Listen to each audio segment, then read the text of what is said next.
I think sustainability as such hasn't been very important till now for our customers.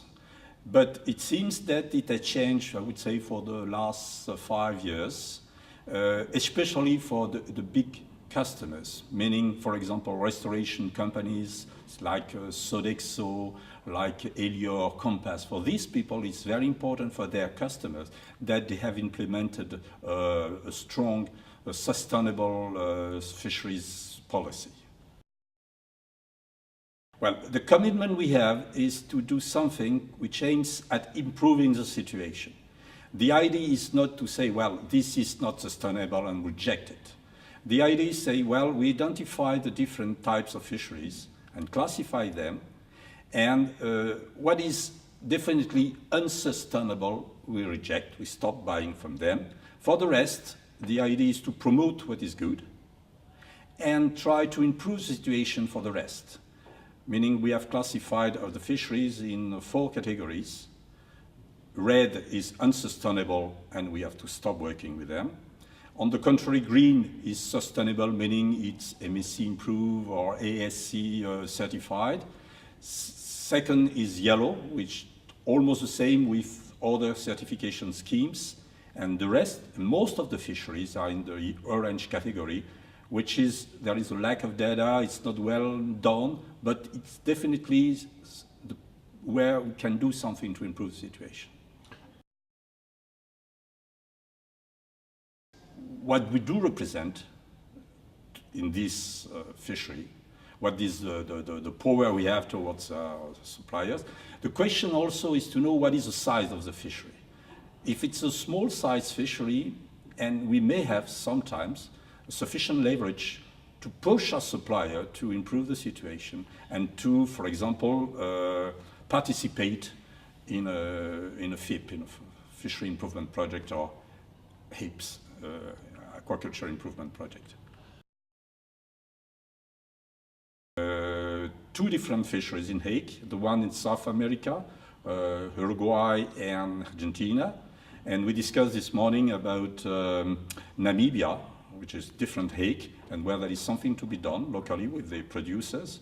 We are not only working on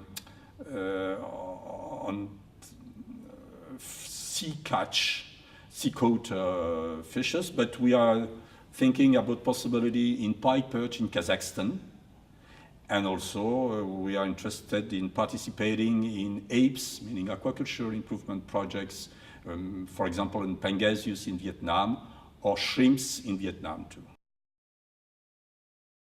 The first step was to establish a global Nestlé policy. And then Nestlé told us to implement locally in our company this policy. And then we understood that it was impossible for us to do it alone. We need the support and the partnership of an NGO. What do we need? We need data. And this is what SFP can provide us with fish source. We need a system of communication with our supplier to get the relevant information, and that's what will provide us the metric system. And at the end, we need support in entering into FIPS and APES. And we will not work exclusively with SFP, but I think SFP is a very important actor in this matter. Yeah. I think first that the fish industry is a worldwide industry. And globally, the demand is increasing, and the resource, the wild resource, is stable, which is good, because some years ago we thought that it should be decreasing. Now it's stabilized, it's okay. So the increase of the demand is balanced by aquaculture.